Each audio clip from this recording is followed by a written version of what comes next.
Speaker. Adrian Rurafei. Thank you, Mr. Speaker. It's a pleasure to rise to speak to the first reading of the Passport Amendment Bill number 2, sir.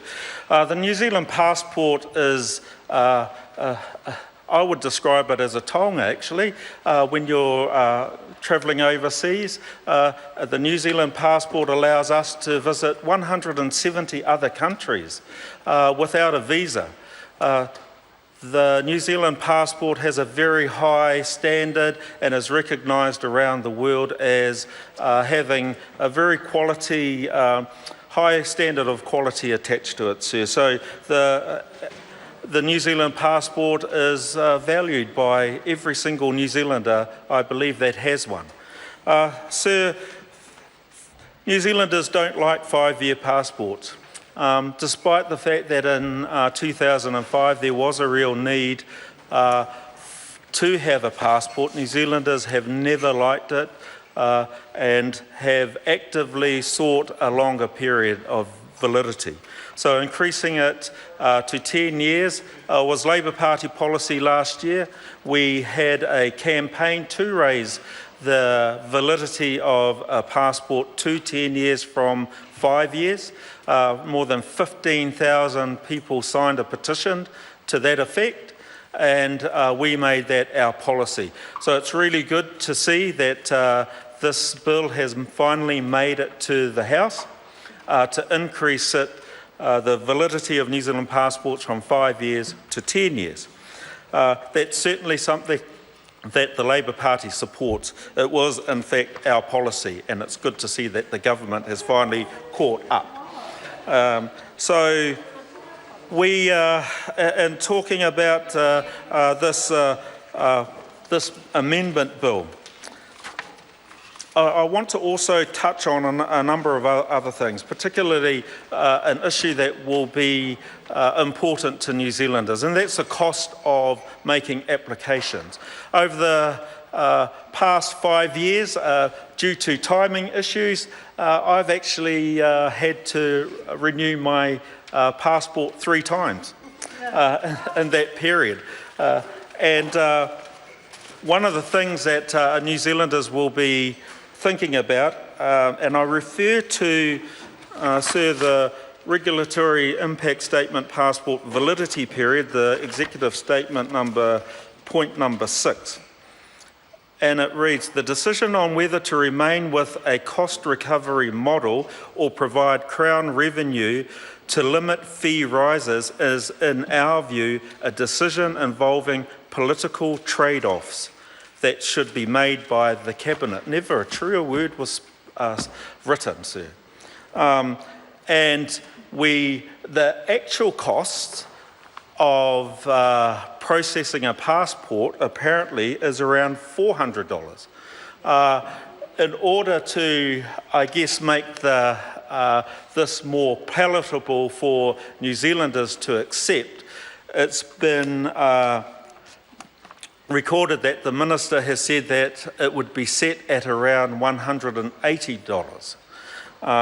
We know that leading into this period that the costs of processing the passports in the last few years has been subsidised from an accumulated fund, which is now exhausted. Sir, I understand then there would need to be additional funds to subsidise the processing of passports moving forward over the next 5 years and beyond. I also want to make a point that in transitioning from a 5-year passport to a 10-year passport, that in around 2020 there would be possibly, or most probably, a surplus of staff. Because logic tells me that if you are extending the validity of passports to 10 years, then there will be fewer passports to be renewed over a period of time, a transitional period up to 5 years out. So that is certainly on this side of the house an issue that we would take particular interest in and look forward to the select committee process so that we can examine fully these kinds of issues.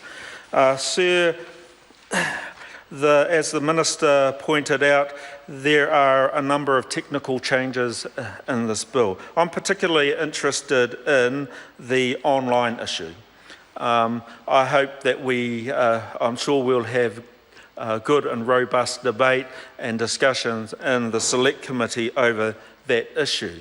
And I'm going to try and compare what I think, because I'm not absolutely certain that there is a need to remove that option. I think that and I'm told that technology advances in the power of the computer doubles every year. And so we might want to look more closely, and as a comparison I'll say this. The Select Committee, as I understand it last year, in their examination of the passport issue, came to the conclusion that the biometric data within passports was more likely to have reduced falsifying or counterfeiting passports than the 5-year validity period. And I would also suggest that maybe technology, as it advances, could be available to address those concerns around having online renewal of passports. I think the online applications for new passports, that might be a separate issue, but I do look forward in the Select Committee stage of having a discussion around those particular clauses. The Minister in charge of this, when it becomes an act, will have the ability also to record or to note warnings on files and the documents, travel documents and passports. I think we need to carefully examine that as well to make sure, and we've seen other legislation go through the House, and I think that it would be important for us to ensure that that is used appropriately, and that New Zealanders always have the ability to get home. We've discussed other bills, acts in this House that traverse that issue, and I think that within the Government Administration Select Committee, that is one of the areas also that I would be paying particular interest to. So, I'll go back to my original comments about the 5-year validity period increasing to 10 years. I certainly do wonder that why it's taken so long.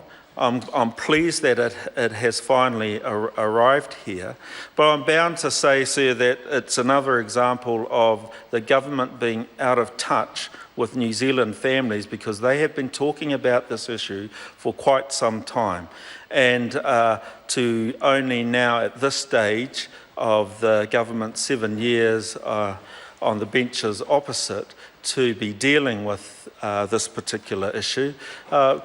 One might say that I think that maybe this is political politics or policy reacting to what New Zealanders want, albeit very slowly, and albeit with some some real doubts about some of the things in this bill. The Labour Party will be supporting this bill to Select Committee, sir, and I thank you very much. Kia ora.